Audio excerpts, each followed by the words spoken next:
ನಮಸ್ಕಾರ ನನ್ನ ಪ್ರೀತಿಯ ವಿದ್ಯಾರ್ಥಿಗಳೇ, ಸ್ನೇಹಿತರೆ, ಗುರು ಹಿರಿಯರೇ. ನಾನು ನಮ್ಮ ಇಂಡಿಯನ್ ಜಾಬ್ ಮಾರ್ಕೆಟ್, ನಮ್ಮ ದೇಶದ ಕರ್ನಾಟಕದ ಜಾಬ್ ಮಾರ್ಕೆಟ್ ಬಗ್ಗೆ ಒಂಚೂರು ರಿಸರ್ಚ್ ಮಾಡ್ತಾ ಇದ್ದೆ. ಅದರಲ್ಲಿ ಒಂದು 2 ಆರ್ಟಿಕಲ್ ಓದಿದೆ ನಾನು ನ್ಯೂಸ್ ಪೇಪರಲ್ಲಿ. I want to share with you. ಒಂದು ಆರ್ಟಿಕಲ್ ಏನು ಹೇಳುತ್ತಪ್ಪ ಅಂದರೆ, UP ಪೊಲೀಸ್ ಡಿಪಾರ್ಟ್ಮೆಂಟಲ್ಲಿ ಟೆಲಿಕಾಂ ವಿಂಗಲ್ಲಿ 62 ಮೆಸೆಂಜರ್ ಪೋಸ್ಟ್ಗೆ ಕಾಲ್ ಆಗಿತ್ತು. ಈ ಪೋಸ್ಟ್ಗೆ ಮಿನಿಮಮ್ ಎಲಿಜಿಬಿಲಿಟಿ ಏನಪ್ಪ ಅಂದರೆ ಜಸ್ಟ್ 5th ಸ್ಟ್ಯಾಂಡರ್ಡ್. ಟೆಲಿಕಾಂ ವಿಂಗಲ್ಲಿ ಇದಕ್ಕೆ ಟೋಟಲ್ ಅಪ್ಲಿಕೇಶನ್ ಎಷ್ಟು ರಿಸೀವ್ ಆಗಿತ್ತಪ್ಪ ಅಂದರೆ 93,000 ಅಪ್ಲಿಕೇಶನ್ ರಿಸೀವ್ ಆಗಿತ್ತು. ಈ 93,000 ಅಪ್ಲಿಕೇಶನಲ್ಲಿ, for my surprise, more than 50,000 applications they are graduates, more than 28,000 applications they are postgraduates, MBA, MTech. ಆಮೇಲೆ ಇದಕ್ಕೆ ಮಿನಿಮಮ್ ಎಲಿಜಿಬಿಲಿಟಿ ಏನಿತ್ತಲ್ಲ, 5th standard to 12th standard clear ಆಗಿರುವಂತಹ ಅಪ್ಲಿಕೇಶನ್ನು ಜಸ್ಟ್ 7,400 ಅಪ್ಲಿಕೇಶನ್ಸ್ ಮಾತ್ರ receive ಆಗಿತ್ತು. ಆಮೇಲೆ ಇನ್ನೊಂದು ಆರ್ಟಿಕಲ್, ತಮಿಳುನಾಡು ಅಸೆಂಬ್ಲಿ ಸೆಕ್ರೆಟರಿಯಲ್ಲಿ just 10 vacancy, ಯಾವುದಕ್ಕೆ? ಸ್ವೀಪರ್ಗೆ ಮತ್ತು ಸ್ಯಾನಿಟರಿ ವರ್ಕರ್ಗೆ. 4 ಪೋಸ್ಟ್ ಸ್ಯಾನಿಟರಿ ವರ್ಕರು, ಇನ್ನು 6 ಪೋಸ್ಟು ಸ್ವೀಪರ್ಗೆ ಕಾಲ್ ಆಗಿತ್ತು. ಈ ಪೋಸ್ಟ್ಗೆ ಅಪ್ಲೈ ಮಾಡಿದವ್ರು ಯಾರಪ್ಪ ಅಂದರೆ highly educated people, MPhil, MBA, MTech holders ಎಲ್ಲ ಅಪ್ಲೈ ಮಾಡಿದ್ರು. ಅಂದರೆ ಫ್ರೆಂಡ್ಸ್, ಏನು ಅರ್ಥ ಆಗುತ್ತಪ್ಪ ಅಂದರೆ, ಒಂದು ಗೌರ್ಮೆಂಟ್ ಜಾಬ್ ತಗೊಳೋದು ಎಷ್ಟು ಕಷ್ಟ, ಎಷ್ಟು ಕಾಂಪಿಟೇಷನ್ ಇದೆ. ಭಾಳ we are living in a very cut throat competitive world. ಒಂದು ಸಿಂಗಲ್ ಗೌರ್ಮೆಂಟ್ ಜಾಬ್ ತೊಗೊಳಕ್ಕೆ ಭಾಳಷ್ಟು ಕಷ್ಟ ಇದೆ. ಇಂತಹ ಒಂದು ಕಾಂಪಿಟೇಟಿವ್ ವರ್ಲ್ಡಲ್ಲಿ, ಇಂತಹ ಒಂದು ಸ್ಪರ್ಧಾತ್ಮಕ ಯುಗದಲ್ಲಿ ನಮ್ಮ BSS ಕಾಲೇಜಿನ ವಿದ್ಯಾರ್ಥಿ ರೇವಣ್ಣ ಗುರಿಕರ್ ಅಂತ, ನಮ್ಮ ಕಾಲೇಜಿನ BSc ವಿದ್ಯಾರ್ಥಿ, we are very proud of him.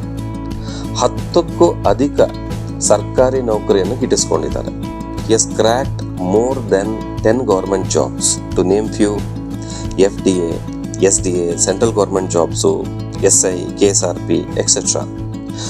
ಆಮೇಲೆ ಇನ್ನೊಂದು ಬ್ಯೂಟಿ ಏನಪ್ಪ ಅಂದರೆ, ಇವರು ಇಷ್ಟು ಎಕ್ಸಾಮ್ಸ್ನ ಪಾಸ್ ಮಾಡಿರೋದು ಹೆಂಗಪ್ಪ ಅಂದರೆ, ಲೆಟ್ಸೆ ಒಂದು ಜಾಬ್ ಗಿಟ್ಟಿಸ್ಕೊಂಡು ಆ ಡಿಪಾರ್ಟ್ಮೆಂಟಿಗೆ ಸೇರಿ ಅಲ್ಲಿ ಸಿಕ್ಕಿರುವಂಥ ಫ್ರೀ ಟೈಮಲ್ಲಿ ಓದ್ಕೊಂಡು he has started cracking so many exams. At present he is a PSI, police sub inspector ಆಗಿದ್ದಾರೆ. ನಾವು ಈಗ ಅವರು ಈ studying for the IPS. 100% he will become IPS officer, no doubt about it. ನಮ್ಮ ಕಾಲೇಜಿನ ಈ ವಿದ್ಯಾರ್ಥಿ, ಇವರು ಎಲ್ಲಿಯವರಪ್ಪ ಅಂದರೆ ಕುಷ್ಟಗಿ ತಾಲೂಕಿನ ಕಬ್ಬರಿ ಗ್ರಾಮದವರು, ಕಬ್ಬರಿ ಅನ್ನೋ ವಿಲೇಜಿಂದ ಕೃಷಿ ಕುಟುಂಬದವರು. ಇವ್ರ ತಂದೆ ಚಂದಪ್ಪ ಗುರಿಕಾರ್, ತಾಯಿ ಯಲಮ್ಮ ಗುರಿಕಾರ್. ಭಾಳ ಖುಷಿ ಆಗುತ್ತೆ ಇವ್ರ ತಂದೆ ತಾಯಿ ಹೆಸರು ಹೇಳೋಕ್ಕೆ, ಬಿಕಾಸ್ ಅವ್ರಿಗೆ ಎಷ್ಟು ಖುಷಿ ಆಗುತ್ತೆ. They are so proud to have such a wonderful son ಅಲ್ವಾ, ಎಷ್ಟು ಹೆಮ್ಮೆ ಆಗುತ್ತೆ. ಸೊ ಅಗ್ರಿಕಲ್ಚರ್ ಫ್ಯಾಮಿಲಿಯಿಂದ ಬಂದಂಥ ಹುಡುಗ. ಆಮೇಲೆ ರೇವಣ್ಣ ಗೋರಿಕಾರು ಅವರ ಅನುಭವದಿಂದ ಅವ್ರು ಹೇಳೋದೇನಪ್ಪ ಅಂದರೆ, ಬಡತನ ಎಂಬುದು ನೆಪ ಮಾತ್ರ, ಅದು ಸಾಧನೆಗೆ ಅಡ್ಡಿಯಲ್ಲ. ಕಠಿಣ ಶ್ರಮದಿಂದ ಏನನ್ನಾದರೂ ಸಾಧಿಸಬಹುದು. ಸತತ ಪ್ರಯತ್ನ ಮಾಡಿದರೆ ಸಾಧನೆ ಸಾಧ್ಯವಾಗುತ್ತದೆ. ಹೌದಲ್ವಾ? ಆ್ಯಕ್ಚುಲಿ ನಾವು ಅನ್ಕೋತೀರಿ ಬಡತನ ಏನೋ, ನಾವು ಅಗ್ರಿಕಲ್ಚರಿಸ್ಟು, ರೈತರ ಮಕ್ಕಳು. ಆ್ಯಕ್ಚುಲಿ ಭಾಳಷ್ಟು ಸಾಧನೆಗಳು ಆಗ್ತಾ ಇರೋದೇ ಈ ಬಡ ಕುಟುಂಬದಿಂದ ಬಂದವರು, ಅಗ್ರಿಕಲ್ಚರಿಸ್ಟು, ಹಳ್ಳಿಯಿಂದ ಬಂದವರು ಆ್ಯಕ್ಚುಲಿ ಭಾಳ ಸಾಧಕರಾಗ್ತಾ ಇರೋದು. ಆಮೇಲೆ ಇನ್ನೊಂದು ಭಾಳ ಖುಷಿ ವಿಚಾರ ಏನಪ್ಪ ಅಂದರೆ, ರೇವಣ್ಣ ಗೋರಿಕಾರು ತಮ್ಮ ಥರನೇ ಎಲ್ಲರೂ ಸಾಧನೆ ಮಾಡಲಿ ಅಂತ ಧಾರವಾಡದಲ್ಲಿ ಭಾಳಷ್ಟು ಜಾಗಗಳಿಗೆ ಹೋಗಿ ಫ್ರೀ ಕೋಚಿಂಗ್ ಕೊಡ್ತಾರೆ. ಸ್ಪರ್ಧಾತ್ಮಕ ಪರೀಕ್ಷೆಗಳನ್ನು ಹೆಂಗೆ ಕ್ರ್ಯಾಕ್ ಮಾಡಬೇಕು, ಹೆಂಗೆ ಪಾಸ್ ಮಾಡಬೇಕು ಅಂತ ಗೈಡೆನ್ಸ್ ಮಾಡ್ತಾರೆ. ಭಾಳ ಖುಷಿಯಾಗುತ್ತೆ. ಆಮೇಲೆ ಫ್ರೆಂಡ್ಸ್, ಜೀವನದಲ್ಲಿ ಯಶಸ್ಸು ಸಾಧಿಸುವುದು ಪ್ರತಿಯೊಬ್ಬರ ಕನಸು. ಆದರೆ ಯಶಸ್ಸು ಸುಲಭವಾಗಿ ಸಿಗುವ ವಸ್ತು ಅಲ್ವೇ ಅಲ್ಲ. ಅದಕ್ಕೇನು ಬೇಕು? ಕಠಿಣ ಪರಿಶ್ರಮ, ಛಲ ಮತ್ತು ಸಕಾರಾತ್ಮಕ ಮನೋಭಾವದ ಅಗತ್ಯವಿದೆ. ಯಶಸ್ಸಿನ ಹಾದಿಯಲ್ಲಿ ಅನೇಕ ಸವಾಲುಗಳು ಬರ್ತವೆ, ಅನೇಕ ಸವಾಲುಗಳು ಎದುರಾಗ್ತವೆ. ಆದರೆ ಅವುಗಳನ್ನು ಮೆಟ್ಟಿ ನಿಂತು ಮುನ್ನಡೆಯೋನೇ ನಿಜವಾದ ವಿಜೇತ. ಅಂತಹ ರಿಯಲ್ ಲೈವ್ ವಿಜೇತ ನಮ್ಮ ಕಾಲೇಜಿನ ವಿದ್ಯಾರ್ಥಿ ರೇವಣ್ಣ ಗುರಿಕಾರ್. ಇವರನ್ನು ನಮ್ಮ ಕಾಲೇಜಿಗೆ ಗೆಸ್ಟಾಗಿ ಕರೆಸಿದ್ರಿ. MLA ಅವರು, ಮಾನ್ಯ ಶಾಸಕರಾದ GS ಪಾಟೀಲ್ MLA ಅವರು ಬಂದಿದ್ರು, ಹಲವಾರು ಗಣ್ಯರು ಬಂದಿರು. ಈ ವಾಸ್ ಎ ಗೆಸ್ಟ್. ಎಷ್ಟು ಖುಷಿ ಆಗುತ್ತಲ್ಲ, ನಮ್ಮ ಕಾಲೇಜಲ್ಲೇ ಓದಿದಂಥ ವಿದ್ಯಾರ್ಥಿ ಒಂದು ಒಳ್ಳೆ ಆಫೀಸರ್ ಆಗಿ ನಮ್ಮ ಕಾಲೇಜ್ಗೆ ಗೆಸ್ಟ್ ಆಗಿ ಬಂದು ನಮ್ಮ ವಿದ್ಯಾರ್ಥಿಗಳಿಗೆ ಮೋಟಿವೇಟ್ ಮಾಡಿದ್ರೆ ಭಾಳ ಖುಷಿ ಆಗುವಂಥ ಭಾಳ ವಿಚಾರ ಇದು. ಈ ಒಂದು ಫಂಕ್ಷನ್ನಲ್ಲಿ ತಮ್ಮ ಅನುಭವವನ್ನು ಹಂಚ್ಕೊಂಡಿದ್ದಾರೆ. ಯಾರ್ಯಾರು ಸಾಧನೆ ಮಾಡ್ತಾ ಇದ್ದಾರೋ ವಿದ್ಯಾರ್ಥಿಗಳು ಎಲ್ಲರೂ, ಅವರಿಗೆ ಇಂಥ ಸಾಧಕರ ಗೈಡೆನ್ಸು, ಮೋಟಿವೇಶನು, ಅವರ ಒಂದು ಅನುಭವ, ಎಕ್ಸ್ಪೀರಿಯನ್ಸು ಬಹಳಷ್ಟು ಅವಶ್ಯಕತೆ ಇರುತ್ತೆ. ಹಾಗಾಗಿ he has given a wonderful speech, very inspiring and very very motivating speech. ಕರ್ನಾಟಕದ, ನನ್ನನ್ನು ಕೇಳಿದ್ರೆ ಕರ್ನಾಟಕದ ಪ್ರತಿಯೊಂದು ವಿದ್ಯಾರ್ಥಿಯು, ಪ್ರತಿಯೊಬ್ಬ ಯುವಕ ಯುವತಿಯು ಈ ಒಂದು ವಿಡಿಯೋ ಕ್ಲಿಪ್ನ ಕೇಳಲೇಬೇಕು. ಬನ್ನಿ ಏನು ಹೇಳ್ತಾರೆ, ನಿಮ್ಮನ್ನು ಉದ್ದೇಶಿಸಿ ಏನು ಮಾತಾಡ್ತಾರೆ ಅಂತ ನೋಡೋಣ. ಕಾರ್ಯಕ್ರಮದ ಒಂದು ವೇದಿಕೆ ಮೇಲೆ ಆಸೀನರಾದಂತಹ ನನ್ನ ಎಲ್ಲ ಅವಧಿವರಿಗೆ, ನನ್ನ ಎಲ್ಲ ಗುರುಗಳಿಂದ ಹಾಗೂ ಗುರು ಮಾತೆಯರಿಗೆ ಹಾಗೂ ನನ್ನ ಸಹೋದರಿಗೆ, ವೇದಿಕೆ ಮುಂಭಾಗದಲ್ಲಿ ಆಸಿದಂತಹ ನನ್ನ ಗುರು ಮಾತೆಯರಿಗೂ, ನನ್ನ ಸಹೋದರಿಗೂ ಹಾಗೂ ಸ್ಪೆಷಲಿ ನನ್ನ ಗೆಳೆಯ ಬಳಗ ಅವರು ಕೂಡ ಈ ಒಂದು ಕಾರ್ಯಕ್ರಮಕ್ಕೆ ಸ್ವಾಗತ ಕೋರುತ್ತಾ, ಇವತ್ತಿನ ಒಂದು ಕಾರ್ಯಕ್ರಮದ ಕುರಿತು ನನಗೆ 1.5 ತಿಂಗಳಿಂದ ಸಾಹೇಬ್ ಹೇಳ್ತಾ ಇದ್ರು, ಮಹೇಂದ್ರ ಸರ್, ಜಾಧವ್ ಸರ್, ಆ ಒಂದು ಭಾಗ್ಯ ಇವತ್ತು ಸಿಕ್ಕಿದೆ. 1.5 ವರ್ಷದಿಂದ, 1.5 ತಿಂಗಳಲ್ಲ, 1.5 ಇಯರ್ಸ್ ಅಂದ್ರೆ 1 ವರ್ಷದಿಂದ ನಂಗೆ ಹೇಳ್ತಾ ಇದ್ರು ಸಾಹೇಬರು, ನೀವು ಬರ್ರಿ ನಮ್ಮ ಕಾಲೇಜ್ ಬಂದು ಸ್ವಲ್ಪ ಹೇಳೋಗಿ ನಮ್ಮ ಹುಡುಗರಿಗೆ ಮಾಡ್ತಾರೆ, ನಮ್ಮ ಹುಡುಗರಿಗೆ ಏನಾದ್ರು ಗ್ರೋ ಆಗ್ತಾರೆ, ಆ ಥರ ಹೇಳ್ತಾ ಇದ್ರು. ಅಕ್ಕ ಹೇಳಿದ್ದು, ಅಕ್ಕಗ ಫೈನಲ್ ಇಯರ್ ಅಷ್ಟೇ ಬೇಕಂದು, ನನಗೆ ಫಸ್ಟ್ ಇಯರ್ ಬೇಕು.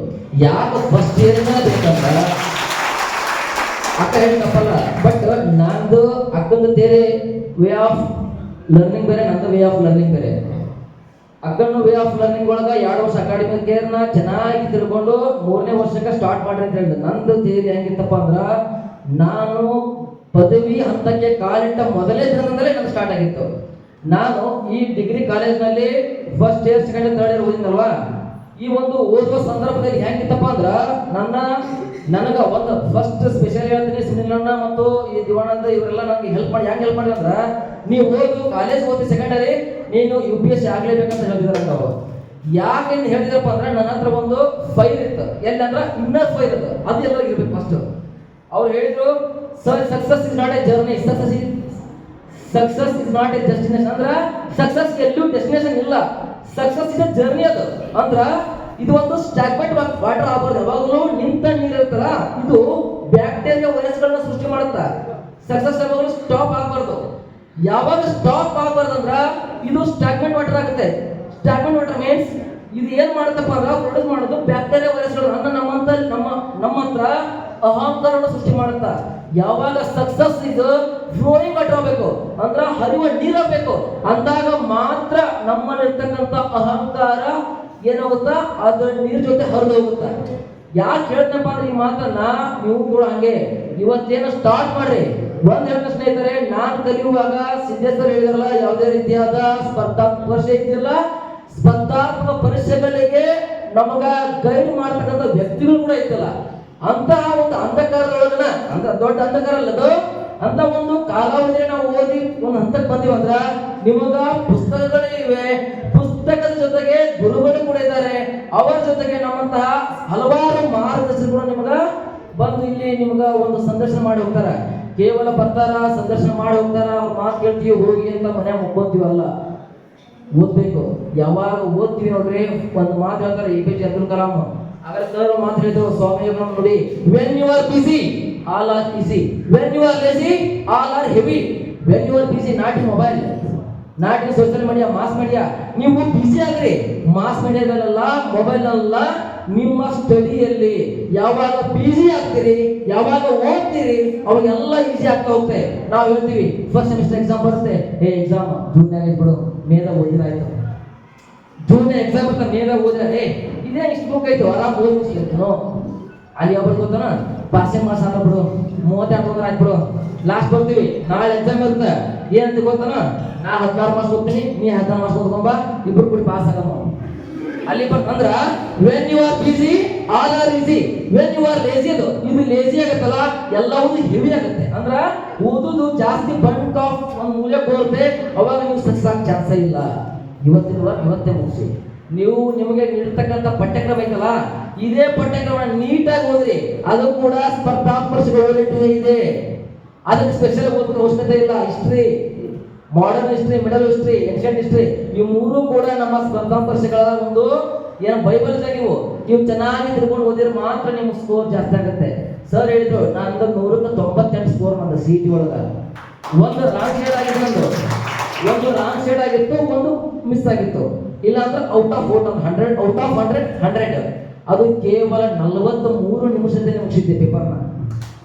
ಕೇವಲ 43 ನಿಮಿಷದಲ್ಲಿ 98 ಅಂಕ ಪಡ್ತೀನಿ.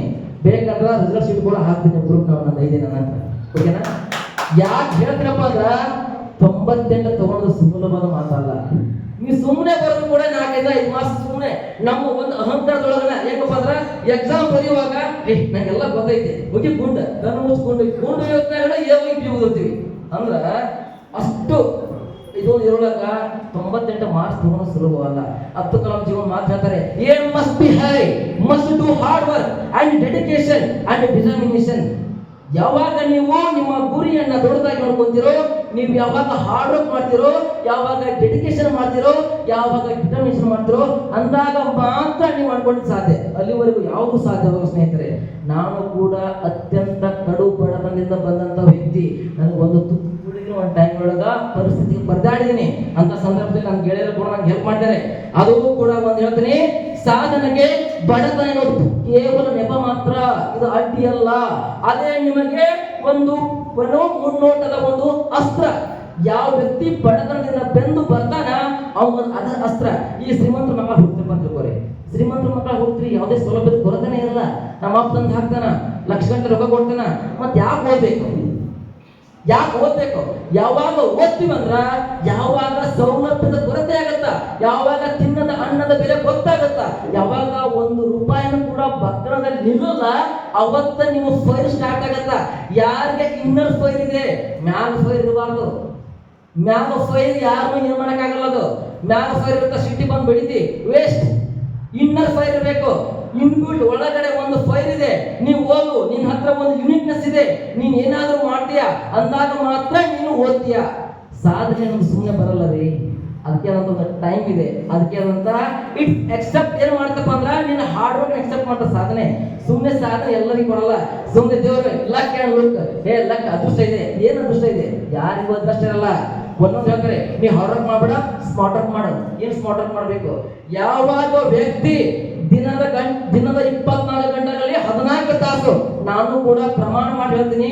ನಾನು ಹೈದರಾಬಾದ್ ಕೋಚಿಂಗ್ ಸೆಂಟರ್ಗೆ ಹೋದಾಗ ಇನ್ನೊಂದು ಹೇಳ್ತೀನಿ ಕೇಳಿ ಸ್ನೇಹಿತರೆ, ಇದೇ ಕಾಲೇಜಲ್ಲಿ ಕಲಿತು, ಇದೇ ಕಾಲೇಜಿನಿಂದ 2017ರಲ್ಲಿ ರಾಜ್ಯದಲ್ಲಿ ಕರೆದಂತಹ ಫ್ರೀ ಕೋಚಿಂಗ್ ಎಕ್ಸಾಮ್ ನಲ್ಲಿ ಫೈನಲ್ ಇಯರ್ ಪಾಸ್ ಆದ ನಾವು ಒಬ್ಬನೇ ಸ್ಟೇಟ್ ನಲ್ಲಿ ನೆನಪಿದೆ. ಯಾಕಂದ್ರೆ ಅದು ಅಪ್ಲಿಕೇಶನ್ ಹಾಕಿದ್ದೆ, ಅವಾಗ ಪಾಸ್ ಆಗಿದ್ದೆ. ಅಂದ್ರ ನಾನು ಕಾಲೇಜಿನಲ್ಲಿ ಇದ್ದಾಗಲೇ ಎಲ್ಲಾ ಗುರುಗಳ ಗೈಡ್ ತಗೊಂಡು ಓದ್ತಿದ್ದೆ ಅರ್ಥ. ನಾನು ಹೈದರಾಬಾದ್ಗೆ ಹೋದಾಗ ನನ್ನ ಹತ್ರ ಇದ್ದಿದ್ದು ಕೀಪ್ಯಾಡ್ ಮೊಬೈಲ್. 6 ತಿಂಗಳ ಕಾಲ 14 ತಾಸು, ಒಂದು ದಿನಕ್ಕೆ 14 ತಾಸು ಮಾಡಕ್ ಆಗಲ್ಲ ಗೊತ್ತು, ಆದ್ರೂ ಮಾಡಿದ್ದೀನಿ. 14 ತಾಸು ಯಾವುದೇ ಕರೆಗಳ ವಿಡಿಯೋ ಕಾಲ್ ಇಲ್ಲ, ಯಾವುದೂ ಇಲ್ಲ. ಒಂದು ಮಾಸ್ ಮೀಡಿಯಾ ಯೂಸ್ ಮಾಡಿಲ್ಲ. ಅಕ್ಕ ಯೂಸ್ ಮಾಡಿಲ್ಲ, ಓಕೆ. ನಾನು ಕೂಡ ಯೂಸ್ ಮಾಡಿಲ್ಲ. ಯಾವಾಗ ನೀವು ಮಾಸ್ ಮೀಡಿಯಾದಿಂದ ಹೊರ ಬರ್ತೀರಿ, ಮೊಬೈಲ್ ಶಾಪದಿಂದ ಹೊರ ಬರ್ತೀರಿ, ಅದರಿಂದ ಮುಕ್ತಿ ಆಗ್ತೀರಿ ಅಂದಾಗ ಮಾತ್ರ ಒಂದು ಹೆದರ್ಸ್ತೀರಿ. ಯಾಕೆ ಓದ್ಬೇಕು? ಫಸ್ಟ್ ಹೇಳಿ, ನಾವು ಯಾಕೆ ಓದ್ಬೇಕು? ಯಾಕೆ ಓದ್ಬೇಕನ್ನೋದ ಇವಾಗ ಹೇಳ್ತೀನಿ. ಯಾಕೆ ಓದ್ಬೇಕಂದ್ರ ಸಮಾಜ ನಿನ್ನಿಂದ ಏನ್ ಎಕ್ಸೆಪ್ಟ್ ಮಾಡತ್ತಪ್ಪ ಅಂದ್ರ ಸೊಸೈಟಿ ಈಸ್ ಏನಪ್ಪ ಅಂದ್ರ ನಿನ್ನ ಪೊಸಿಷನ್ ಬೇಸ್ ಮಾಡತ್ತ. ಯಾವ್ದಾದ್ರು ಒಬ್ಬ ವ್ಯಕ್ತಿ ನಿಮ್ಗೆ ರೆಸ್ಪೆಕ್ಟ್ ಕೊಡ್ಬೇಕಂದ್ರ ಹಣದಿಂದ ಅಲ್ಲ. ಇಲ್ಲಿ ಕೋಟ್ಯಾಧಿಪತಿ ಜಗ್ ಬಂದಿರ್ತೀರ, ಅವ್ನಿಗೆ ಕೋಟ್ಯಾಧಿಪತಿ ಅಂತ ಅವ್ರಿಗೆ ನಾವು ರೆಸ್ಪೆಕ್ಟ್ ಕೊಡಲ್ಲ. ಸೊಸೈಟಿ ಎಕ್ಸೆಪ್ಟ್ ಯುವರ್ ಏನೋ ಬೇಸ್ ಯುವರ್ ಪೊಸಿಷನ್. ನಿನ್ನ ಪೊಸಿಷನ್ ಯಾವಾಗಲೂ ಅಕ್ಸೆಪ್ಟ್ ಮಾಡ್ತಾ. ಪೊಸಿಷನ್ ಅಂದ್ರೆ ನೀನು ಊರಾಗ ಅಧ್ಯಕ್ಷ ಆಕಿ ಸೆಕೆಂಡರಿ. ಅದು ನೀನು ಯಾವಾಗ ಚೆನ್ನಾಗಿ ಓದ್ತೀಯಾ, ನೀನ್ ಯಾವಾಗ ಚೆನ್ನಾಗಿ ಹಾರ್ಡ್ ವರ್ಕ್ ಮಾಡ್ತೀಯಾ, ಯಾವಾಗ ನಿನ್ನ ನಾಲೆಜ್ ಅನ್ನ ಗೇನ್ ಮಾಡ್ಕೊಂತೀಯಾ, ಹೆಚ್ಚಿಸ್ಕೊಂತೀಯಾ, ಅವಾಗ ಆಟೋಮೆಟಿಕ್ಲಿ ನಿನ್ನ ರೆಸ್ಪೆಕ್ಟ್, ನಿನ್ನ ಗೌರವ, ಸ್ಥಾನ, ಪೊಸಿಷನ್ ಸೊಸೈಟಿ ಎತ್ತಿ ಹಿಡಿಯುತ್ತ ಅಂದಾಗ ಅದಕ್ಕೆ ಮಾತ್ರ ಓದ್ಬೇಕು ನೀನು. ಈಗ ನಿಮ್ಮಪ್ಪ ನಿಮ್ಮವ್ವ ಬಡವರದಾರ, ನಿಮ್ಮಪ್ಪ ನಿಮ್ಮವ್ವ ಬಡವರದಾರ ಅಂದ್ರ ನಿನ್ನ ಯಾವುದೇ ಒಂದು ಕಾರ್ಯಕ್ರಮ ಕರೆಯಾಗಲ್ಲ ಯಾರು. ನೀನ್ ಯಾವಾಗ ಒಂದು ಉನ್ನತ ಹುದ್ದೆ ಪಡಿಬೇಕಾರ, ಈಗ ನಿನ್ನ ದೋಸ್ತರ ಮದುವೆ ತಿಳ್ಕೊರಿ. ಫಾರ್ ಎಕ್ಸಾಂಪಲ್, ನನ್ನ ಗೆಳೆಯನ ಮದುವೆ ಇದೆ, ಒಂದು ಎಕ್ಸಾಂಪಲ್ ಕೊಡ್ತೀನಿ. ಅವಂದು ಮದ್ವಿ ಕಾರ್ಡ್ ಬರ್ಬೇಕು. ಅವಂದು ಮದ್ವಿ ಕಾರ್ಡ್ನ ಒಳಗ ರೇವಣ್ಣ ಚಂದಪ್ಪ ಗುರಿಕಾರ್ ಬೇಕೋ ಅಥವಾ ಚಂದಪ್ಪ ಯಮನಪ್ಪ ಗುರಿಕಾರ್ ಬೇಕೋ ಅದು ನೀವು ಡಿಸೈಡ್ ಮಾಡ್ತೀರಾ. ಚಂದಪ್ಪ ಯಮನಪ್ಪ ಗುರಿಕಾರ್ ಅಂದ್ರೆ ನಮ್ಮ ಅಪ್ಪನ ಹೆಸರು ಬರಾಕತ್ತಂದ್ರ ನೀ ಸಾಧನೆ ಮಾಡಿಲ್ಲ, ನೀ ಸಾಧನೆ ಮಾಡೇ ಇಲ್ಲ ರೀ. ನೀನೇನಾದರೂ ಸಾಧನೆ ಮಾಡಿದ್ದಪ್ಪ ಅಂದ್ರ, ಸೊಸೈಟಿ ಒಳಗ ಒಂದು ಉನ್ನತ ಸ್ಥಾನದಾಗಿದ್ದಪ್ಪ ಅಂದ್ರ, ಒಂದು ಸೊಸೈಟಿ ಒಳಗ ಒಂದು ಉನ್ನತ ದರ್ಜೆ ಅಧಿಕಾರಿ ಆಗಿದೆ ಅಂದ್ರ ನಿನ್ನ ಹೆಸರನ್ನೇ ಬರ್ತಾ. ಇಲ್ಲ ಅಂದ್ರ ನಿಮ್ಮ ಹೆಸರು ನನ್ನ ಮನದಲ್ಲಿ ಮುಗೀತು. ಹೌದು ತಾನೇ? 100% ನಿಮ್ಮ ಹೆಸರು ನನ್ನ ಮನದಲ್ಲಿ. ಅದಕ್ಕೆ ಹೇಳ ಸ್ನೇಹಿತರೆ, ಇವಾಗ ಏನ ಬಂದಿರಲ್ಲ ಫಸ್ಟ್ ಇಯರ್ ಇಂದ ಇವಾಗಲೇ ಸ್ಟಾರ್ಟ್ ಮಾಡಿ ಒಂದು ಬ್ಲೂ ಪ್ರಿಂಟ್ ರೆಡಿ ಮಾಡ್ಕೊಳ್ಳಿ. ಏನ್ ಆಗ್ಬೇಕು ಒಂದ್ ತಿಳ್ಕೊರಿ. ಪ್ರತಿಯೊಂದು ಕರ್ನಾಟಕ ಸ್ಟೇಟ್ ನಲ್ಲಿ ಕರ್ತಕ್ಕಂಥ ಪ್ರತಿಯೊಂದು ಎಕ್ಸಾಮ್ ಅಪ್ಲೈ ಮಾಡಿ. ನೀವು ಜಾಯಿನ್ ಆಗ್ತಿರೋ ಬಿಟ್ಟರೆ ಸೆಕೆಂಡರಿ ಅದು ಬೇಕಾಗಿಲ್ಲ. ಬಟ್ ಪರೀಕ್ಷೆನ ಎದುರಿಸ್ತಿರಲ್ಲ, ಆ ಒಂದು ಅನುಭವ ಐತಲ್ಲ, ಈ ಅನುಭವ ನೀವು ಮಾಡ್ತಕ್ಕಂಥ ಪ್ರತಿ ತಪ್ಪುಗಳನ್ನ ಕಡಿಮೆ ಮಾಡ್ಕೊಂತ ಹೋಗುತ್ತಾ. ಬರ್ತೀರಿ, ಫಸ್ಟ್ ಎಕ್ಸಾಮ್ ಬರೀತೀರಿ, ಎಸ್ ಡಿ ಎಕ್ಸಾಮ್ ಬರೀತೀರಿ ತಿಳ್ಕೊರಿ. ಡಿಗ್ರಿ ಟೈಮ್ ಒಳಗ ಎಸ್ ಡಿ ಎಕ್ಸಾಮ್ ಬರೀತೀರಿ. ಆ ಟೈಮ್ ಒಳಗ ನೀವು OMR ಸೀಡಿಂಗ್ ಮಾಡೋದು ಕೂಡ ಒಂದು ಮೆಥಡ್ ಇದೆ. ಅದ್ರೊಳಗ ನೀವು 5 ರಿಂದ 6 ಮಾರ್ಕ್ಸ್ ಮಿಸ್ ಹೊಡಿತೀರಾ. ಕ್ವಶನ್ ಪೇಪರ್ ಅನ್ನ ಅನಲೈಸ್ ಮಾಡೋದು ಕೂಡ ಒಂದು ಮೆಥಡೇ. ಅದ್ರೊಳಗೆ ಕೂಡ 5 ರಿಂದ 6 ಮಾರ್ಕ್ಸ್ ಹೋಗ್ತಾವು. ಈ ತರ ನೀನು ಮಾಡಿರ್ತಕ್ಕಂಥ ಸ್ಟಡಿ ಐತಲ್ಲ, ಇದು ಫಸ್ಟ್ ಎಕ್ಸಾಮ್ನಾಗ ಹೆಲ್ಪ್ ಮಾಡ್ತಂತ ನಾನು ಅನ್ಕೊಳ್ಳೋಕೆ ಸಾಧ್ಯನೇ ಇಲ್ಲ. ಇದು ನೀವು ಚೆನ್ನಾಗಿ ಪ್ರಿಪೇರ್ ಆಗಿ ಹೋಗಿರ್ತೀಯ, ಆದರೆ ಎಕ್ಸಾಮ್ ಕೈ ಹಿಡಿಯುತ್ತಿಲ್ಲ. ಅದಕ್ಕೆ ನೀವು ಪ್ರತಿ ಎಕ್ಸಾಮ್ ಕೂಡ ಅಪ್ಲೈ ಮಾಡಿ ಆ ಎಕ್ಸಾಮ್ಗೆ ಬೇಕಾದಂತ ಪೂರ್ವ ಸಿದ್ಧತೆಯನ್ನ, ಪೂರ್ವ ತಯಾರಿಯನ್ನ ನೀವು ಚೆನ್ನಾಗಿ ಮಾಡ್ಕೊಂಡಿರ್ಬೇಕು. ಯಾವಾಗ ಅವಕಾಶ ನಿಮ್ಮ ಬಾಗಿಲಿಗೆ ಬಂದು ಡೋರ್ ಪಡೆಯುತ್ತೋ ಅವಾಗ ಅವಕಾಶವನ್ನ ಎತ್ತಾಕ್ಬೇಕು. ನೀನು ಅಂಡರ್ಕೊಂಡಿರ್ತಕ್ಕಂಥ ಪ್ರತಿ ಜಾಬ್ ಕೂಡ ನೀವು ಮಾಡ್ತಕ್ಕಂಥ ಹಾರ್ಡ್ ವರ್ಕ್ ಮೇಲೆ ಡಿಸೈಡ್ ಆಗುತ್ತೆ. ಅದು ನೆನಪಿರಲಿ. ನಾನು PSI ಆಗ್ತೇನೆ ಅಂತ ತಿಳ್ಕೊಂಡು ಚೆನ್ನಾಗಿ ಬಾಡಿ ಮೇಂಟೈನ್ ಮಾಡಿ ಡ್ರೈ ಫ್ರೂಟ್ಸ್ ಜಿಮ್ ಮಾಡಿದ್ರೆ PSI ಆಗಲ್ಲ. ಅದು ನೆನಪಿರಲಿ. ಫಿಸಿಕಲ್ ಒಂದ್ ಏನ್ ಬೇಕು, ಅದೊಂದು ಕ್ರೈಟೇರಿಯಾ ಅಷ್ಟೇ. PSI ಏನ್ ಬೇಕು, ಫಿಸಿಕಲ್ ಬೇಕು, ಮೆಂಟಲ್ ಬೇಕು, ಅಂದ್ರ ಇವನ್ ನಾಲೆಜ್ ಬೇಕು. ನಾನು ಬರೇ PSI ಅಂತ ಅಪ್ಪಂತಲ್ಲ, PSI ಅಂತ ಹೋಗುದು, ಹೋಗಿ ತಿನ್ನೋದು ಏನೋ ಡ್ರೈ ಫ್ರೂಟ್ಸ್, ಎಗ್ ರೈಸ್ ಇವ್ನು ತಿಂದ್ರ ಬಾಡಿ ಬರ್ತದೆ ಹೊರತಾಗಿ ನೀವು ಮೆಂಟಲಿ ಫಿಟ್ ಆಗಲ್ಲ. Physically fit and mentally fit ಯಾವ್ದು ಆಗ್ತಿರೋ ಅವನು ಮಾತ್ರ ಈ PSI ಅಂತ ಜಾಬ್ ಗಳನ್ನ ಪಡೆಯೋದು. ಒಂದ್ ಸ್ನೇಹಿತರೆ, ಒಂದು ಜಾಬ್ ಪಡಿಬೇಕಂದ್ರೆ ಸಾಮಾನ್ಯವಾದ ಕಷ್ಟ ಅಲ್ಲ ತಿಳ್ಕೊರಿ. ಫಸ್ಟ್ ನಿಮ್ಮ ಸಹೋದರ ಸಹೋದರಿಯರು ಹೇಳಿರ್ತಾರ, ಧಾರವಾಡಕ್ಕೆ ಹೋಗಿ 5 ವರ್ಷ 6 ವರ್ಷ ಆಗಿರುತ್ತೆ, ಯಾವುದೇ ಜಾಬ್ ಆಗಿರಲ್ಲ. ಅದರಲ್ಲಿ ಮುಟ್ಟಾಳಗಳು ಇರ್ತಾರೆ. ಆ ಮುಟ್ಟಾಳಗಳಿಂದ ಸಮಾಜ ಏನಾಗ್ತಂದ್ರ ಮಿಸ್ಗೈಡೆನ್ಸ್ ಆಗುತ್ತೆ. ಯಾವ ರೀತಿ ಆಗುತ್ತೆ ಕೇಳಿ ಸ್ನೇಹಿತರೆ. ಈಗ ನಾವು ಓದ್ತೀನಿ ಅಂತ ಹೋಗೋದು, ಧಾರವಾಡದ ಮಜಾ ಮಾಡೋದು, ಮಜಾ ಮಾಡಿ ಒಳ್ಳೆ ಊರಿಗೆ ಬರೋದು, 6 ವರ್ಷ ಆಗಿರ್ತಾ ಊರಿನ ಎಲ್ಲಾ ಹಿರಿಯರು ಇವನ್ ಮಗ ಏನು 6 ವರ್ಷ ಓದಿ ಅಂತ ಶಾಲೆ ನೌಕರಿಲ್ಲ, ನನ್ನ ಮಗ ಏನ್ ಹಾಕಂದ್ಬಿಡು. ಸೊಸೈಟಿ ಅದನ್ನ ಏನ್ ಮಾಡ್ತಂದ್ರ ಮಿಸ್ಗೈಡ್ ಮಾಡತ್ತ. ಅಂದ್ರ ಅವನು ಆಗಿಲ್ಲ, ನನ್ನ ಮಗ ಏನ್ ಹಾಕನ್ ಬಿಡು ಅನ್ನೋದ. ಅದರಿಂದ ಹೊರಬರಿ. ನಾನ್ ಆಗ್ತೀನಿ ಅನ್ನೋದು ನಿಮ್ ಮನಸ್ಸಿನಾಗಿರ್ಬೇಕು. ನೀವು ಮಾಡ್ತಕ್ಕಂತ ಹಾಡತ್ನಾಗಿರುತ್ತೆ ಯಾವಾಗ್ಲೂ. ಅದಕ್ಕೋಸ್ಕರ ಹೇಳ್ತೀನಿ ಸ್ನೇಹಿತರೆ, ನೀವು ಆ ಒಂದು ಸೊಸೈಟಿ ಮಿಸ್ಗೈಡ್ ಇಂದ ಹೊರಬರ್ಬೇಕಂದ್ರ ನಿಮ್ಮನ್ನ ಆಧರಿಸಿ ನಿಮ್ಮ ತಂದೆ ತಾಯಿಯವರು ಅಥವಾ ಬೇರೆ ಪೋಷಕರು ತನ್ನ ಮಕ್ಕಳನ್ನು ಕೂಡ ನಾ ಹೆಂಗ್ ನೋಡಿ ಒಂದು ಟೈಮ್ ಹೇಳ್ತೀನಿ, 2015ರಲ್ಲಿ ಈ ಕಾಲೇಜ್ ಒಳಗ ಹೈಯೆಸ್ಟ್ ಸ್ಟ್ರೆಂತ್ ನಮ್ಮ ಊರ್ದು. ಯಾಕಂದ್ರ ಈ ಒಂದು ಕಾಲೇಜ್ನಲ್ಲಿ ಎಲ್ಲಾ ಟಾಪರ್ಸ್ ನಮ್ಮವರೇ ಇದ್ರು. BA ಫಸ್ಟ್ ಸೆಮ್ ಆಯ್ತು, ಸೆಕೆಂಡ್ ಥರ್ಡ್ ಸೆಮ್ ಆಯ್ತು, 5th ಸೆಮ್ ಆಯ್ತು, BSc ಫಸ್ಟ್ ಸೆಮ್ ಈ ತರ. ಅಂದ್ರ ಒಂದು ಊರು ಆ ಒಂದು ಶಿಕ್ಷಣ ಸಂಸ್ಥೆ ಹೆಂಗ್ ಡಿಪೆಂಡ್ ಆಗತ್ತ, ಅದೇ ರೀತಿ ನೀವು ಏನು ಓದಾಕ ಹೋಗ್ತಿರಲ್ಲ, ನೀವು ಚೆನ್ನಾಗಿ ಓದಿದ್ರ ನಿಮ್ಮ ತಂಗಿಯರನ್ನ ತಮ್ಮರನ್ನ ಬೇರೆ ಪೋಷಕರು ಕೂಡ ಆ ಒಂದು ಊರಿಗೆ ಕಳಿಸ್ತಾರೆ. ಅದಕ್ಕೆ ಹೇಳ್ತೀನಿ, ನಿಮ್ದು ಕೇವಲ ಓದು. ಇವತ್ತು ಹೇಳ್ತೀನಿ, ನಾನು ಮೊಬೈಲ್ ನೋಡೋದು ಕರೆಂಟ್ ಅಫೇರ್ಸ್ ಓದ್ತೀನಿ, ಓದಕ್ ಹೋಗ್ಬೇಡ್ರಿ, ಬ್ಯಾಡ್ರು. ಅದ್ಯಾಕೆ ಓದ್ಬೇಕು, ತೋರಿಸ್ಕೋರಿ, ಕಾಪಿ ತೋರಿಸ್, ಹಾರ್ಡ್ ಕಾಪಿ ತಗೋರಿ. ಯಾವಾಗಲೂ ಹೇಳ್ತೀನಿ, ಯಾಕ ಮೊಬೈಲ್ನಾಗ ಓದ್ಬೇಕು ಅಂತ ಕೇಳ್ರಿ. ಮೊಬೈಲ್ನಾಗ ಓದಿದ್ದು ಸಾಫ್ಟ್ ಕಾಪಿ ತಾತ್ಕಾಲಿಕ ಮೆಮೊರಿಗೆ ಟ್ರಾನ್ಸ್ಫರ್ ಆಗುತ್ತೆ. ಅರ್ಥ ಆಗ್ತದೇನಾ? ತಾತ್ಕಾಲಿಕ ಮೆಮೊರಿಗೆ ಟ್ರಾನ್ಸ್ಫರ್ ಆಗುತ್ತೆ. ಯಾವಾಗ ಟಚ್ ಅಂಡ್ ಮೂವ್ ಮಾಡ್ತೀರಾ, ಅಂದ್ರೆ ಹಿಡಿದ ಪೇಪರ್ ಅನ್ನ ಓದ್ತಾ ಹೋಗ್ತೀರಾ, ಹಾರ್ಡ್ ಕಾಪಿ ಮಾಡ್ತೀರಾ, ಅದು ಶಾಶ್ವತ ಮೆಮೊರಿಗೆ ಟ್ರಾನ್ಸ್ಫರ್ ಆಗುತ್ತೆ. ಅದು ನೆನಪಿರಲಿ. ಕೇವಲ ನಾವು ಮೊಬೈಲ್ ಎಲ್ಲ ಬರ್ತದೆ ಸರ್, ನಾವು ಟೆಲಿಗ್ರಾಮ್ ಗ್ರೂಪ್ ಜಾಯ್ನ್ ಆಗಿದ್ವಿ, ಡೈಲಿ ಕ್ವಿಜ್ ಅಟೆಂಡ್ ಮಾಡ್ತೀವಿ, ಡೈಲಿ ಹಾಟ್ಸ್ ನ್ಯೂಸ್ ನೋಡ್ತಾ ಇದೀವಿ ಅಂತ ಹೇಳ್ತಿದ್ರಲ್ಲ, ಅದು ತಾತ್ಕಾಲಿಕ ಅಷ್ಟೇ. 2 to 3 days or 2 to 3 weeks only. ಯಾವಾಗ ನೀವು ಒಂದು ಹಾರ್ಡ್ ಕಾಪಿನ ಟಚ್ ಮಾಡಿ ಮೂವ್ ಮಾಡಿ ಓದ್ತಾ ಹೋಗ್ತೀರಾ, ಅದು ಶಾಶ್ವತ ಸ್ಮರಣಕ್ಕೆ ಟ್ರಾನ್ಸ್ಫರ್ ಆಗುತ್ತೆ. ಅದಕ್ಕೆ ಹೇಳ್ತೀನಿ, ಮೊಬೈಲ್ ನಿಂದ ಹೊರ ಬರಿ ಫಸ್ಟ್. ಯಾವಾಗ ನೀವು ಮೊಬೈಲ್ ನಿಂದ ಹೊರ ಬರ್ತೀರಿ ಅವಾಗ ನೀವು ಒಂದು ಸರ್, ನೀವು ಮೊಬೈಲ್ ನಿಂದ ಹೊರ ಬರಬೇಕು, ದುಶ್ಚಟಗಳಿಂದ ಹೊರ ಬರಬೇಕು. ಒಂದು ಹೇಳ್ತೀನಿ ಕೇಳಿದ್ರೆ ಸ್ನೇಹಿತರೆ, ಅಣ್ಣ ನಿಮಗೂ ಅಷ್ಟೇ, ನೀವೇನಾದ್ರೂ ಚಲೋ ಜಾಬ್ ತಗೊಲಿಲ್ಲ ಅಂದ್ರ ಏನು ಇಷ್ಟಪಟ್ಟಿರ್ತಾರಲ್ಲ ಅಣ್ಣ, ನಮ್ಮ ಮನ್ಯಾಗ ಆಲ್ರೆಡಿ ನೋಡ್ಯಾರ, ನಮ್ಮನ್ನ ಕಳಿಸ್ತಾರ. ಹಿಂಗೆ ಆಗೋದು, ಸೀರಿಯಸ್ ಹೇಳ್ತೀನಿ. ಅದು ಜಸ್ಟ್ ಒಂದು ಹಿಂದೆ ಹೇಳ್ತಾ ಇದೀನಿ, ಇದು ಮಾಡಬಾರ್ದು ಹೇಳ್ತಾ ಇದೀನಿ. ಯಾರು ಇಲ್ಲಿ ಶಾಶ್ವತ ಅಲ್ಲ. ಎಲ್ಲರೂ ನಿನ್ನ ಒಂದು ಅವ್ರಿಗೆ ಸೆಟಲ್ಮೆಂಟ್ ಆಗ್ಬೇಕಂತ ಆಸೆ ಇರುತ್ತೆ. ಯಾರು ನೋಡಿದ್ರು ಕೂಡ ಅವರು ಸೆಟಲ್ಡ್ ಆಗಿರ್ತಕ್ಕಂಥ ವ್ಯಕ್ತಿನೇ ನೋಡ್ತಾರೆ. ನೀವು ಕೂಡ ಸೆಟಲ್ಡ್ ಆಗ್ರಿ. ಅಕ್ಕಾರ ನಿಮ್ದು ಅಷ್ಟೇ ರೀ, ನೀವು ಚೆನ್ನಾಗಿ ಓದಿ ಅಂತ ತಿಳ್ಕೊರಿ. ನೀವು ಎಲ್ಲಾರ ಒಂದು ಗೌಂಡಿ ಕೆಲಸ ಮಾಡೋದು ಇಲ್ಲಾಂದ್ರೆ ಯಾರೇ ಪ್ರಕಾಶ ಬಿಡ್ತಾರ, ಚೆನ್ನಾಗಿ ಓದಿದ್ರಪ್ಪ ಅಂದ್ರ ಒಳ್ಳೆ ಅಧಿಕಾರಿಯ ಶ್ರೀಮತಿ ಆಗ್ತೀರಾ, ಇದು ಮಾತ್ರ ಪಕ್ಕ.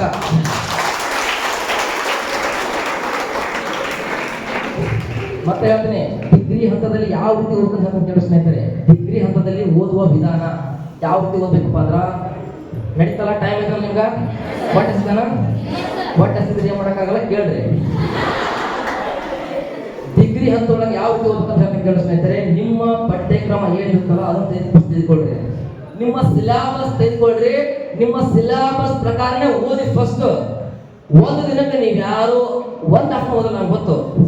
ನೀವೆಲ್ಲ ಎಕ್ಸಾಮಿನ ಶೂರರು, ಎಕ್ಸಾಮ್ ಎಷ್ಟೇ ಓದೋರು ಗೊತ್ತು, ಅದ್ರ ಗೊತ್ತು. ಏನು ಮಾಡಪ್ಪ ಅಂದ್ರ, ನಿಮ್ಗೆ ಆಗಲ್ಲ, ಡೈಲಿ ಒಂದು 3 to 4 hours ಅಷ್ಟೇ ಓದಿ. ಯಾವ್ದು ಓದ್ಬೇಕಂದ್ರ ಒಳ್ಳೆ ಒಳ್ಳೆ ಬೇಸಿಕ್ ಬುಕ್ಸ್ ಇವೆ ನೋಡ್ರಿ. ಯಾವ್ದೋ ಒಂದು ಬಿಲ್ಡಿಂಗ್ ಕಟ್ಟಬೇಕಂದ್ರ ಫಸ್ಟ್ ಏನ್ ಫಿಟ್ ಇರ್ಬೇಕಂದ್ರ ಬೇಸಿಕ್ ಫಿಟ್ ಇರಬೇಕು. ಬೇಸಿಕ್ ಫಿಟ್ ಇದ್ದಾಗ ಮಾತ್ರ ನೀನು ಅದ್ರ ಮೇಲೆ 9 ಅಂತಸ್ತು ಕಟ್ತೀಯೋ 10 ಅಂತಸ್ತು ಕಟ್ತೀಯೋ ಅದು ನಿನ್ ಮೇಲೆ ಡಿಪೆಂಡ್ ಆಗುತ್ತೆ. ಅಂದ್ರ ಅದನ್ನ ನೀನು ನಿಭಾಯಿಸ್ತೀಯ. ಯಾವಾಗ ಒಂದು ಮನೆಗೆ ಬೇಸಿಕ್ ಫಿಟ್ ಇರ್ತಾ, ಆ ಫೌಂಡೇಶನ್ ಮೇಲೆನೆ 16 ನಂಬರ್ ಆಡಾಗಿರ್ತೀವಿ ನಾವು, 9 ಅಂತಸ್ತು ಆರಾಮ್ ಕಟ್ಟಿಸ್ಬೋದ್ರಿ, 500 ಅಂತಸ್ತು ಕಟ್ಟಿಸ್ಬೋದ್ರಿ. ಇದು ಯಾವಾಗ ಡಿಸೈಡ್ ಆಗತ್ತಂದ್ರ ಕೆಳಗಡೆ ಏನು ಬೇಸಿಕ್ ಹಾಕಿರ್ತಾರಲ್ಲ ಅದ್ರ ಮೇಲೆ ಡಿಪೆಂಡ್ ಆಗುತ್ತಾ.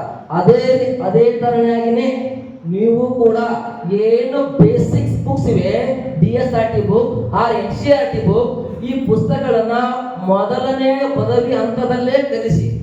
ಏನು ಆಗಲ್ಲ, 4,000 ರೂಪಾಯಿ NCERT ಸಿಗ್ತಾವು ಫ್ರೀ. ಮನ್ಯಾಗ ಯಾರಿಗಾರ ಹೋಗಿ ನಮ್ಮ ಸರ್ಗೆ, ಪ್ರೈಮರಿ ಸ್ಕೂಲ್ ಟೀಚರ್ಗೆ ಏನಾದ್ರು ಸರ್ ಪ್ಲೀಸ್ ನಾವು ಓದ್ತೀನಿ ಸರ್ ಅಂದ್ರ 100% ಒಂದು ಸೆಟ್ ಬುಕ್ ಕೊಡ್ತಾನ. ಯಾರು ಕಟ್ಟುಗಾರಿಲ್ಲ ಓದುವ ವಿಷಯದಲ್ಲಿ. ಅದಕ್ಕಾಗಿ ಚೆನ್ನಾಗಿ ತಿಳ್ಕೊರಿ, ಬೇಸಿಕ್ ಫಿಟ್ ಆರಿ.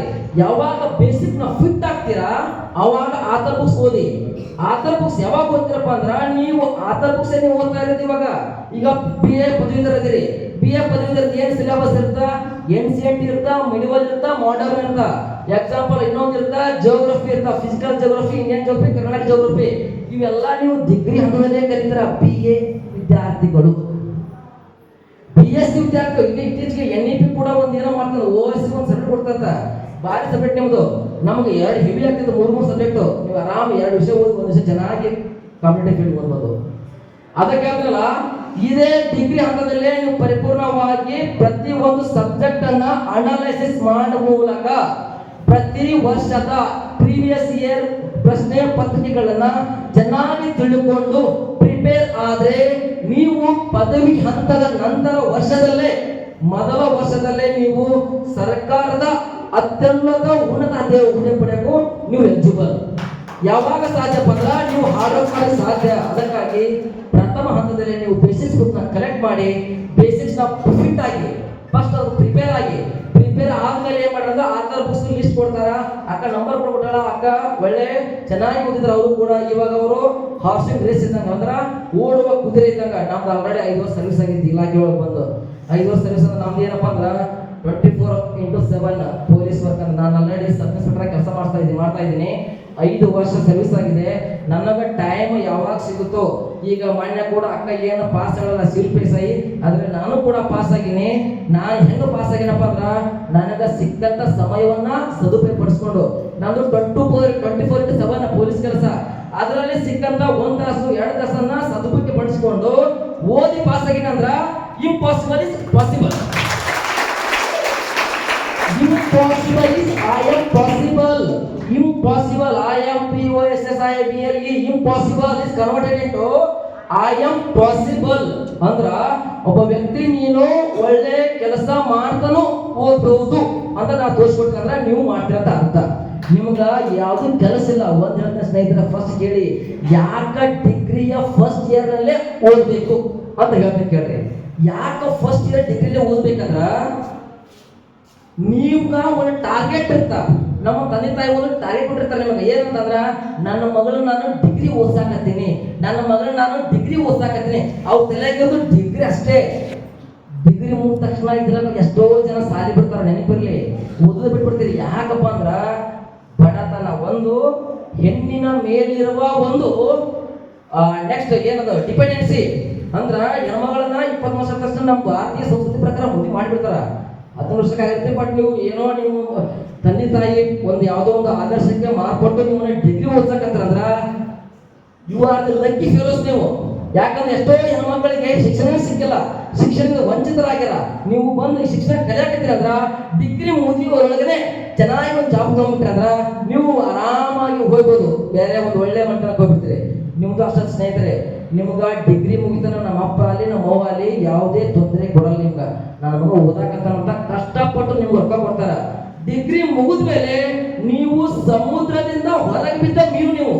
ಯಾಕೆ ಮಾತು ಹೇಳ್ತೀರಪ್ಪ ಅಂದ್ರ ಡಿಗ್ರಿ ಮುಗಿದ ಮೇಲೆ ಸಮುದ್ರದಿಂದ ಹೊರಗೆ ಬಿದ್ದ ಮೀನು ಏನಾಗುತ್ತೆ ಆಕ್ಸಿಜನ್ನ ಅತ್ಯಂತ ಹೆಚ್ಚಿನ ಆಕ್ಸಿಜನ್ ತಿಕ್ಸ್ಟ್ರಿಂದ ಒದ್ದಾಡಿ ಸಾಯುತ್ತೆ. ಹಂಗೆ ನೀವು ಕೂಡ ಪದವಿ ಹಂತದಲ್ಲಿ ಚೆನ್ನಾಗಿ ಓದಿಲ್ಲಪ್ಪ ಅಂದ್ರ ಪದವಿ ಮುಗಿದ ಮೇಲೆ ನಿಮ್ಮದು ರೆಸ್ಪಾನ್ಸಿಬಲ್ ಜಾಸ್ತಿ ಸ್ಟಾರ್ಟ್ ಆಗ್ತಾವು.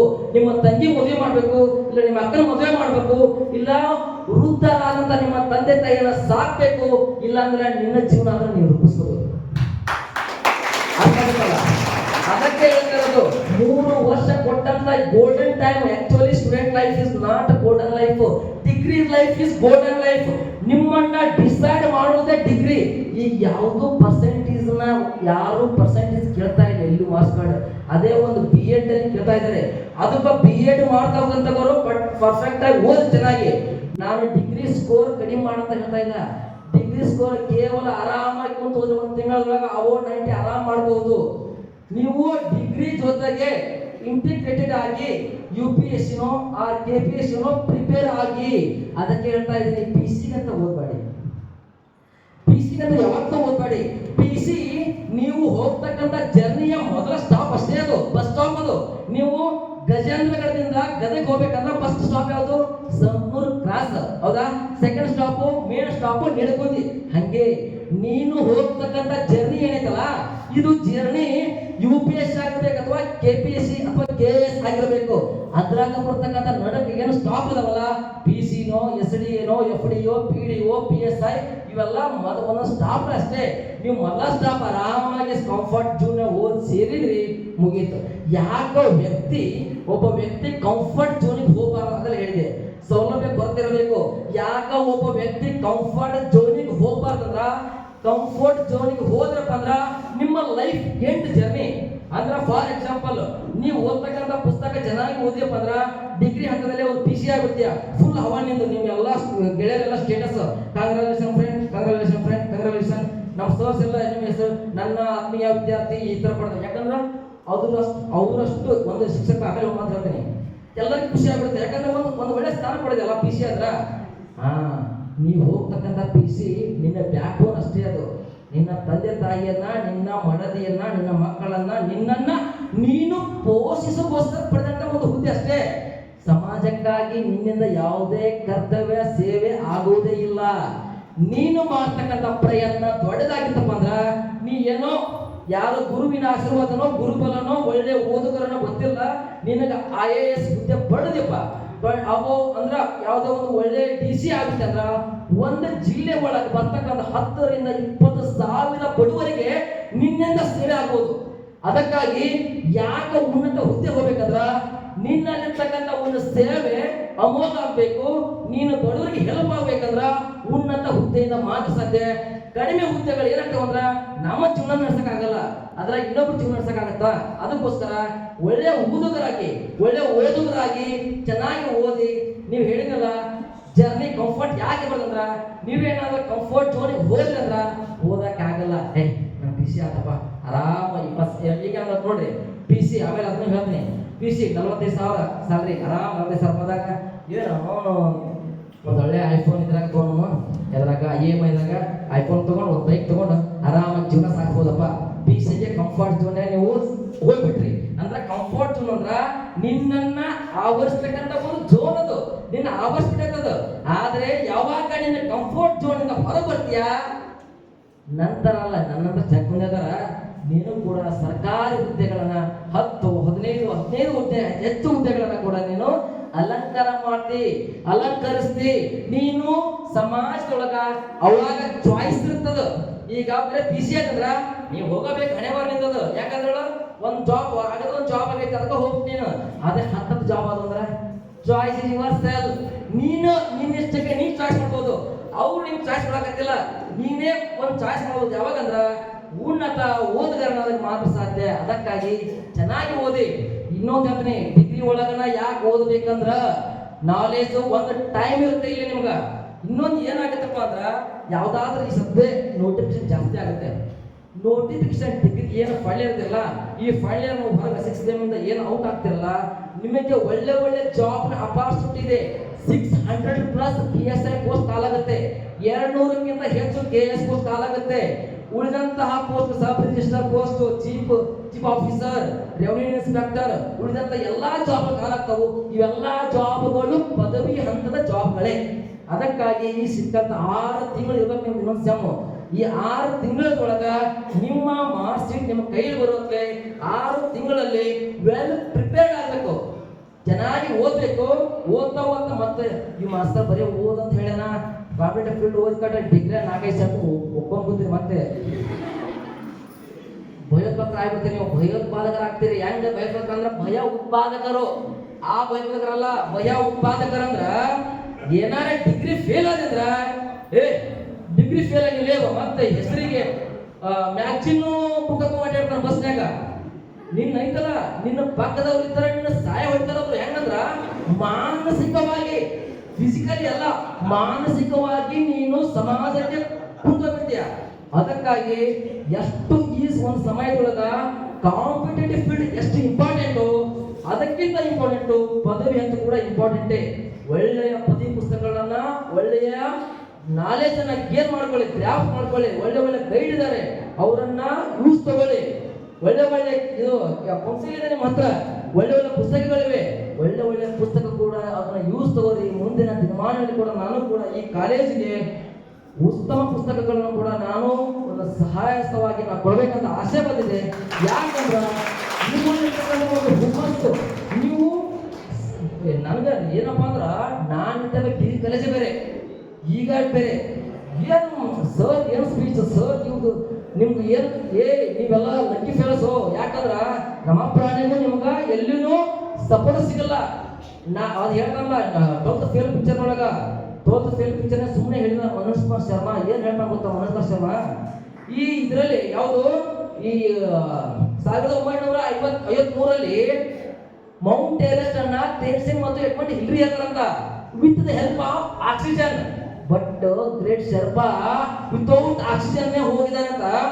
ಅಂದ್ರ ವಿತೌಟ್ ಆಕ್ಸಿಜನ್ ಇಲ್ಲದ್ರೆ ಏನೇನಂತವ ಅವಾಗ ಗ್ರೇಟ್. ಆಕ್ಚುಲಿ ನಿಮ್ಗೆ ಆಕ್ಸಿಜನ್ ಐತಿ, ಆಕ್ಸಿಜನ್ ತಗೊಂಡ್ ಆರಾಮ್ ಬರ್ರಿ. ವಿತೌಟ್ ಆಕ್ಸಿಜನ್ ನಿಮ್ ಕೈಲಿ ಉಸಿರಾಡಕ್ ಆಗಲ್ಲ. ಯಾಕಂದ್ರ ನಿಮ್ಗೆ ಗಾಳಿ ಅಲ್ಲ ಮೂನ್ಯಾಗ. ಯಾಕಂದ್ರ ಆಕ್ಸಿಜನ್ ಅಂದ್ರ ಗುರುಗಳದ್ರ, ಒಳ್ಳೆ ಪುಸ್ತಕ ಅದಾವು, ಒಳ್ಳೆ ಲೈಬ್ರರಿ ಐತಿ. ಇಂತಹ ಸಭಾಭವನ, ಇಂತಹ ಲೈಬ್ರರಿ ನಾನು ನನ್ನ ಜೀವನದಲ್ಲಿ ಯಾವುದೇ ಸರ್ಕಾರಿ ಕಾಲೇಜಲ್ಲಿ ನೋಡೇ ಇಲ್ಲ. ಎರಡನೇದು, ನಾನು ಕನ್ನಡ ಕಾಲೇಜಲ್ಲಿ ಹೇಳ್ತಾ ಇಲ್ಲ, ನಾನು ಕಲಿಯುವಾಗಲೇ ಒಂದು ಸ್ಟ್ರೆಂತ್ ಇತ್ತು. ಈಗ ಈ ಸ್ಟ್ರೆಂತ್ ಕೇಳಿದ್ರೆ ಗೌರ್ಮೆಂಟ್ ಕಾಲೇಜ್ 800. ಅಪ್ಪ ಯಾಕೆ ಮಾತು ಹೇಳ್ತೀನಂದ್ರ, ಇದು ಪಕ್ಕದಲ್ಲೇ ಒಂದು ಕಾಲೇಜು, ಮುಂದೊಂದು ಕಾಲೇಜು, 2 ಕಾಲೇಜ್ಗಳ ಗೇಟ್ ಅನ್ನು ದಾಟಿ ಈ ಕಾಲೇಜ್ ಬರಕಂದ್ರ ಈ ಕಾಲೇಜ್ನ ವೈಶಿಷ್ಟ್ಯ ಯಾವ ರೀತಿ ಇರಬೇಕು? ಅಕ್ಟೋಬರ್ 1 ಸುಮ್ಮನೆ ಯಾರು ಬರಲ್ಲ ರೀ. ನಿನ್ನ 100 ರಿಸಲ್ಟ್ ಕೊಡ್ತೀನಿ, ನಮ್ಮ ಕಾಲೇಜ್ ಹಚ್ಚೋದ್ರು ಕೂಡ ನಿನ್ನ ಹಚ್ಚ. ಯಾಕಂದ್ರೆ ಇವಾಗ ಫ್ರೀ ಕೊಡಕತ್ತಾರಂದ್ರೆ ಏನೋ ಮಿಸ್ಟೇಕ್ ಐತಿ. 100% ಹುಡುಕ್ತೀರಾ. ಯಾವುದೇ ಒಂದು ಫ್ರೀ ಕೊಡಕತ್ತಾಗ ಅದರಲ್ಲಿರ್ತಕ್ಕಂಥ ಹುಡುಕೇ ಹುಡುಕ್ತೀರಾ. ಆ ಹುಡುಕಗಳಿಲ್ಲದ ಒಂದು ಹುಡುಕಾಟದಲ್ಲಿ ಬಂದು ಈ ಕಾಲೇಜಿಗೆ ತಮ್ಮ ದಾಖಲಾತಿಯನ್ನು ನೀಡಿ ಏನು ಕಲಿಯಾಕತ್ತಿರಲ್ಲ, ನೀವು ಲಕ್ಕಿ ಫೆಲೋಸು. ಚೆನ್ನಾಗಿ ಓದಿ, ಚೆನ್ನಾಗಿರುವ ಹುದ್ದೆಯನ್ನು ಸೆಲೆಕ್ಟ್ ಮಾಡ್ಕೊಳ್ಳಿ, ಸಮಾಜದಲ್ಲಿ ಉನ್ನತ ಹುದ್ದೆಯನ್ನು ಪಡೀರಿ ಅಂತ ಆಶಿಸ್ತೀನಿ. ಅದೇ ರೀತಿಯಾಗಿ ಗುರುಗಳ ಸಮ್ಮುಖದಲ್ಲಿ ಇನ್ನೊಮ್ಮೆ ಹೇಳ್ತೀನಿ, ಗುರುವಿನ ಗುಲಾಮನಾಗುವ ತನಕ ದೊರೆಯದನ್ನ ಮುಗತಿ. 100% ಹೇಳ್ತೀನಿ, ಗುರುವಿಗೆ ಗುಲಾಮನಾಗಂತ ಅವ್ರ ಕಾಲ ಇಲ್ಲಿ ತೊಳೆದಲ್ಲ. ಗುಲಾಮ ಅಂದ್ರ ಗುರುವಿನ ಭಕ್ತಿ ಒಳಗೆ ನೀನೊಬ್ಬನಾಗು. ಆ ಗುರುವನ್ನ ಭಕ್ತಿ ಪೂರ್ವಕ ಕಾಣು. ವಿದ್ಯೆಗೆ ವಿನಯತವೇ ಭೂಷಣ. ವಿದ್ಯೆ ಇದ್ದ ವಿನಯತನೇ ಇಲ್ಲ, ವೇಸ್ಟ್ ಅದು.